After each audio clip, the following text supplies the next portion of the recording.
gotta go. We gotta go. Whoa, whoa, whoa, whoa.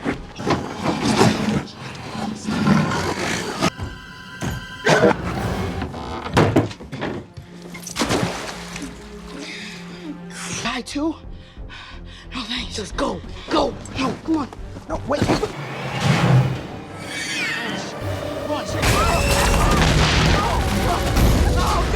Go. Keep going. Come on. Let's go. Kamusta kayong lahat? Nandito na naman tayo sa Filipino Chill Recap. At ngayon, pag-uusapan natin ang science, fiction, adventure, comedy film na tinatawag na Rim of the World.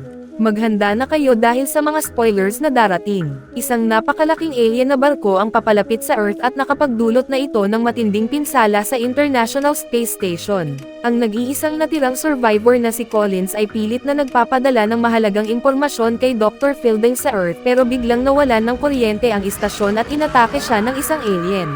Sa Earth naman, isang tahimik at awkward na binatilyo na si Alex ang sobrang nahuhumaling sa space at lahat ng teknolohiyang may kinalaman dito. Bihira siyang lumabas ng bahay at puro online lang ang mga kaibigan niya, kaya pinilit siya ng mama niya na sumali sa Rim of the World Summer Camp sa Southern California para matuto siyang makihalubilo. Siguradong sinuot niya ang relo ng kanyang ama, na lagi na niyang ginagamit mula nang mamatay ito. Samantala, ang mayamang batang si Darius ay nagpapaalam din sa mga magulang niya dahil pupunta rin siya sa summer camp. Sa airport, isang batang babae na si Xinjen ang ini-interrogate ng immigration officer dahil hindi naman Chinese ang kasama niyang caretaker. Nagkunwari itong tiyuhin niya at sinabing dinala niya si Xinjen sa California para sa isang spelling bee. Nang sa wakas ay pahintulutan silang makadaan, binayaran ni Xinjen ang random na lalaking umarte bilang kanyang tiyuhin. Sumakay siya ng taxi papunta sa Rim of the World. Pagdating ni Alex sa camp, ipinakilala siya sa mga counselor at nahanap niyang lahat sila ay medyo kakaiba. Sinubukan niyang kausapin si Xinjen sa Chinese, pero hindi siya pinansin nito.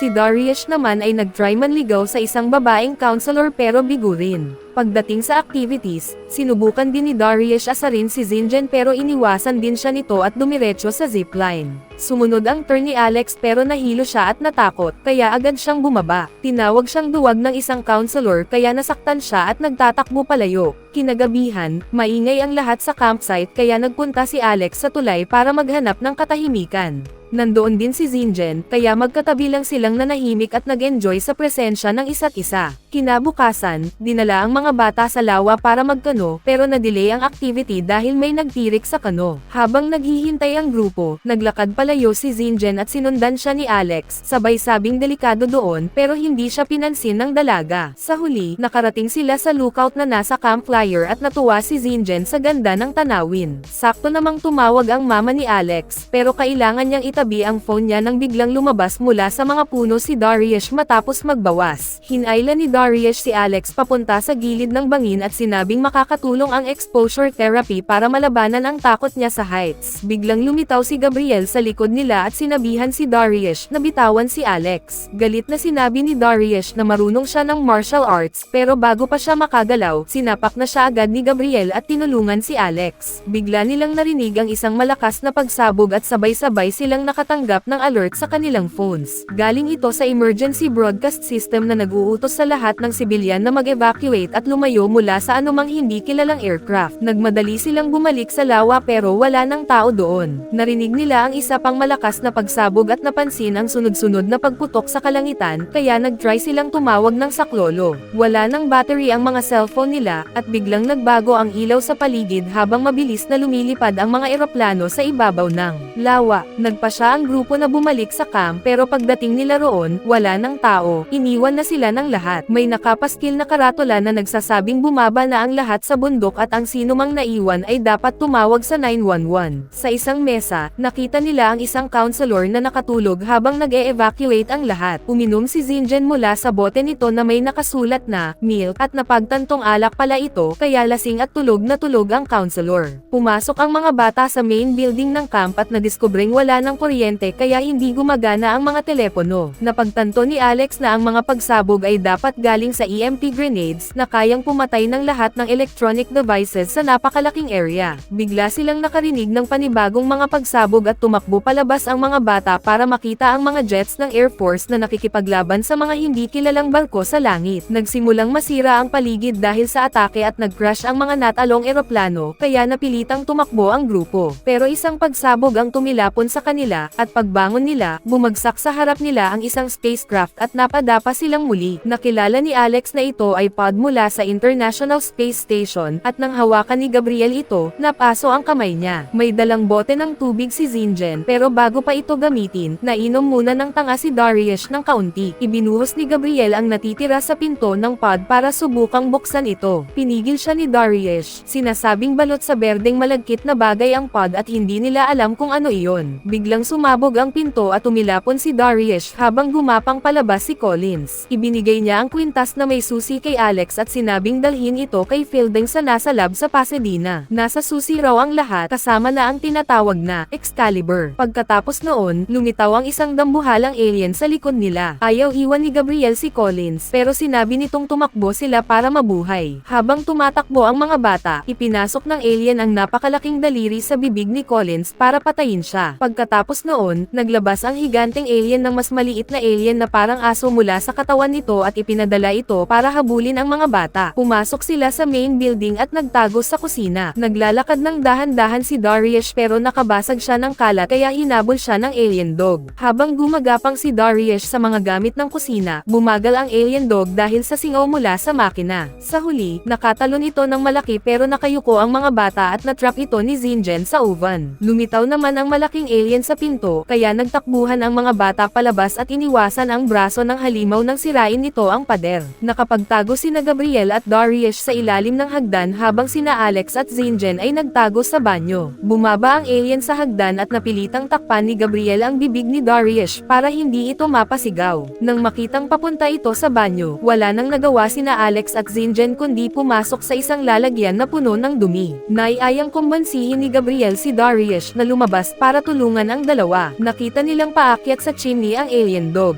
Nagising naman ang counselor at pumasok sa banyo para umihi, kaya umiwas ang mga bata sa ihi nito. Biglang sinira ng malaking alien ang pader at agad na pinatay ang lalaki. Tumakbo sina Gabriel at Darius at nakapagtago sa loob ng pod na isarapan nila ang pinto sa mukha ng alien dog. Nagtangkang tumulong sina Alex at Zinjen pero hinahanap sila ng alien dog kaya kailangan nilang magtago. Nang muntik nang makita ng creature si Alex, hindi sinasadya ni na Gabriel at Darius na pindutin ang ignition button at ang apoy mula dito ay tumupok sa alien dog. Narinig ito ng malaking alien at hinabol sila, tinambos sila sa lupa at binuga ng berdeng likido sa mukha ni Darius bago ipinasok ang kakaibang dila sa bibig niya. Buti na lang may eroplanong dumaan at binaril ang alien, na iligtas si Darius sa huling sandali. Habang tumatakbo ang mga bata, nagtataka si Alex kung dila ba talaga iyon o reproductive organ ng alien, kaya nag-freak out si Darius. Nag-away-away pa sila ng kaunti kaya sinampal sila ni Zinjen para manahimik. Doon siya unang nagsalita, sinabing kailangan na nilang kumilos at ihatid ang susi. 70 miles ang layo ng Pasadena mula sa camp at sabi ni Darius, delikado ang biyahe lalo na may alien invasion. Nagpa siya si Gabriel na hanapin ang pinakamalapit na police station at ibigay ang susi sa pulis para sila na ang humawak. Kumuha sila ng mga bisikleta mula sa isa pang camp building. Inamin ni Alex na hindi siya marunong magbike pero ayaw siyang iwan ni Gabriel at nag-offer na turuan siya. Habang nasa kalsada, hinawakan nila si Alex para masanay siya at di nagtagal, nakatakbo na siya mag-isa. Pero nag-apa pa rin siya kalaunan. Pagtingin niya sa bangin, nagulat siyang wasak na wasak ang lungsod. Samantala bumangon ang malaking alien sa camp at natuklasan nitong patay ang alien dog kaya sumigaw ito sa galit. Ilang sandali pa, nakarating ang mga bata sa lungsod at nakita nilang walang tao. Sa police station, sinabi ni Gabriel na maghihintay siya sa labas kasama ang mga bisikleta. Naghanap ang iba gamit ang mga flashlight dahil walang kuryente at nakita nila ang evacuation note. Ayon dito, autorisado nang gumamit ng nuclear weapons sa Los Angeles at bumagsak na ang Europe at Asia. Ang priority ng lahat ng units ay mahanap ang power source ng mga alien.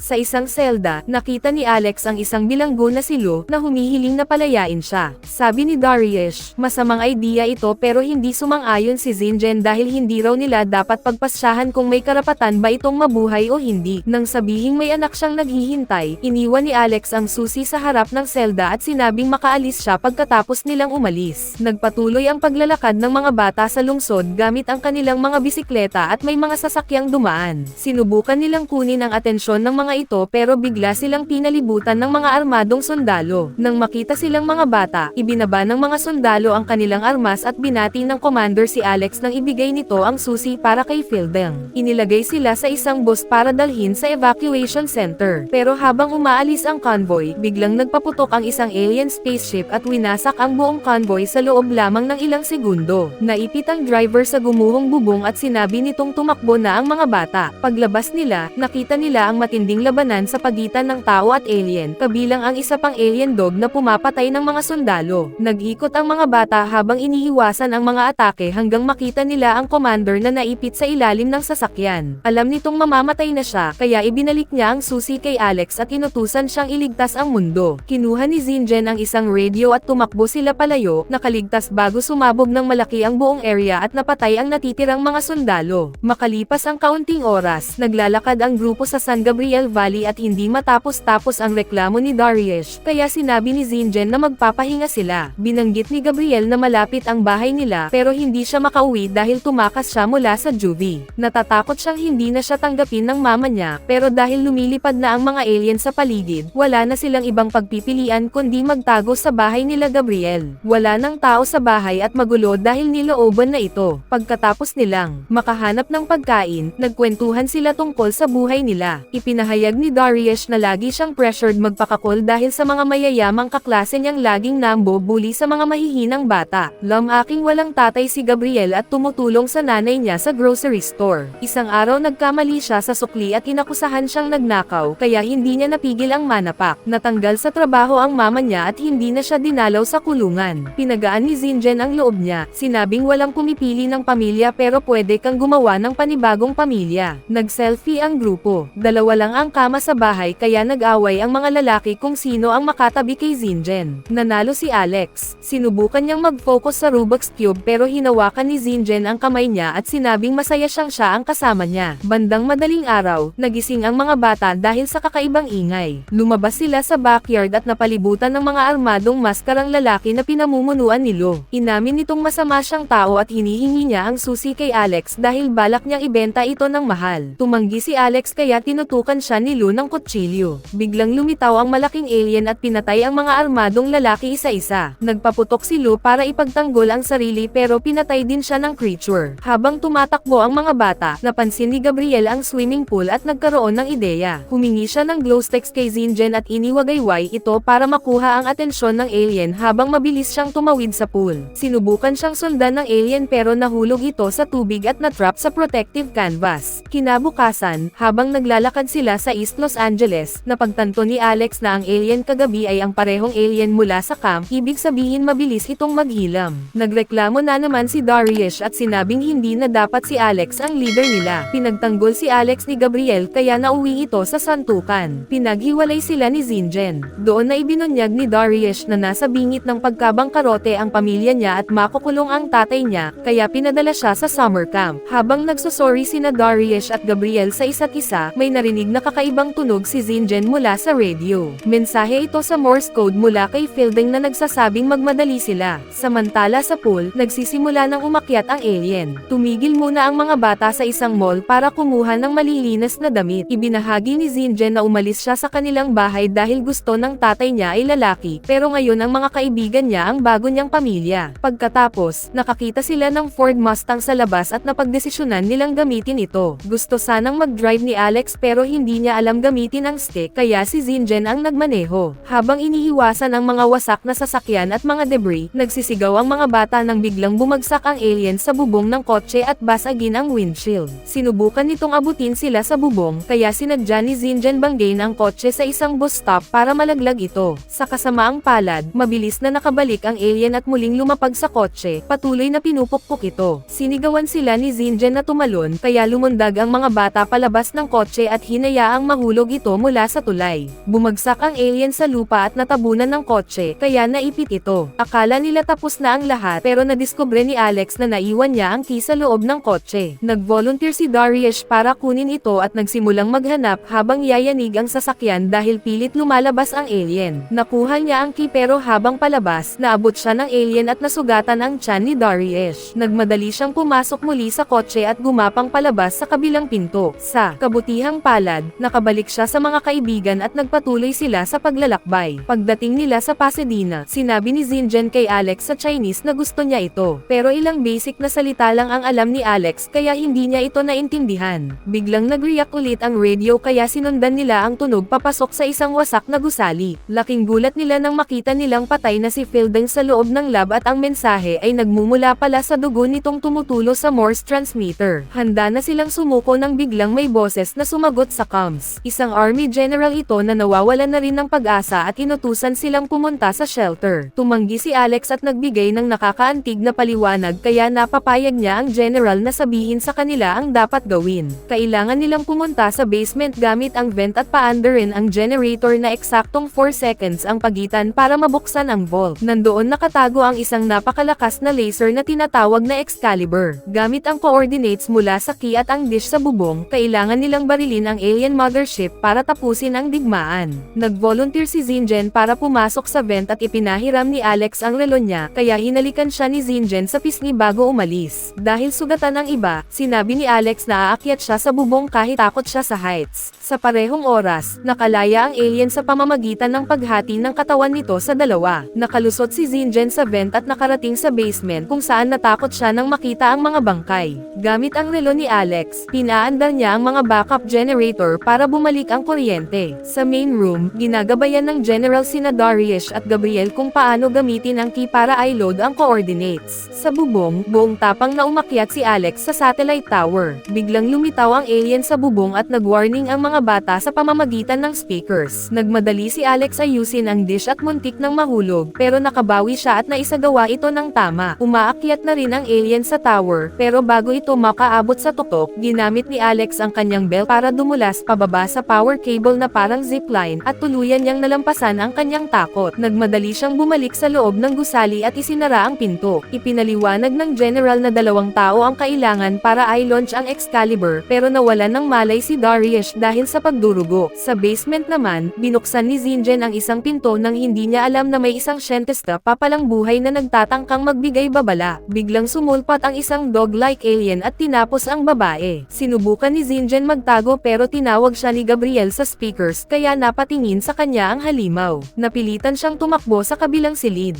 Naipasara niya ang pinto sa oras at naputol ang paa ng halimaw. Ibinigay ng general kay Gabriel ang password para mabuksan ang safe ng launching codes pero hindi siya magaling sa numbers at palaging mali ang pinipindot. Mabuti na lang nagising si Dariesh at isinulat ang lahat kaya nagawa na ni Gabriel sundan ang instructions at buksan ang safe. Kailangan ilagay ang codes ng sabay pero mag-isa na lang si Gabriel nang himatayan ulit si Dariesh. Sa tamang oras, nakabalik si Zinjen at sabay nilang nilagay ang codes. Biglang bumagsak mula sa kisame ang alien. Nagmadali ang mga bata magtago pero bago sila atakihin, tinamaan ang ulo nito ng isang Rubik's Cube. Si Alex iyon, inaasar niya ang alien at pinapahabol ito para ma-launch na ng iba ang Excalibur. Habang kumukonekta ang satellites sa paligid ng Earth, tumakbo si Alex papasok sa isang lab at pinaandar ang isang engine bago magtago. Pagpasok ng alien, binaril niya ang engine gamit ang flare at ang apoy ang tumapos sa halimaw. Lumabas sina Zinjen, Dariesh, at Gabriel sa gusali habang nagsisimula itong gumuho. Si Alex naman ay nanigas dahil naalala niya ang araw na namatay ang kanyang ama sa sunog. Gusto niyang iligtas ito noon pero pinilit siyang umalis nang tuluyang namatay ang engine at bumagsak ang katawan ng alien. Naalala niya ang sinabi ng kanyang ama, "Kaya mo yan." Tumalon siya sa apoy at binasag ang pader para makatakas. Akala ng mga kasama niyang patay na siya, pero bigla siyang lumabas at sinalubong ng yakap. Sumabog ang liwanag sa langit habang winuwasak ng Excalibur ang alien mothership. Hudyat na nanalo ang mga tao sa digmaan. Sa pagdiriwang, hinalikan ni Zinjen si Alex. Pagkatapos nito, ipinakita ang mga bata bilang mga bayani, kinoronahan ng reyna ng England, at lumabas sa iba't ibang espesyal na palabas. Isa-shoutout muna natin si May Filgo, Jeffrey Senongoat, Jeff Medvlogs, Reyeng Ada Simbajan, Geraldine Goren, Lexus Mapagmahal Vlog, Mobley TV English, Mikhail Ancheta, Rafi Desen, Rosalie Bernal, Amy Boboler, Anthony Jam Salvo from Taytay Rizal, Janet Trembevola from Himamaylan Negros Occidental, Edward from Sampaloc Manila, Frederick from Puerto Princesa Palawan, Ivan Pakyunza from Calabanga Camarines Sur, at Roman Liwanag from Mabalacat City Pampanga. Mag-subscribe na kung hindi ka pa nakasubscribe, pindutin na rin ang notification bell at like button para sa marami pang movie recap katulad nito, at mag-iwan ng comment down below. And as always, thank you for watching.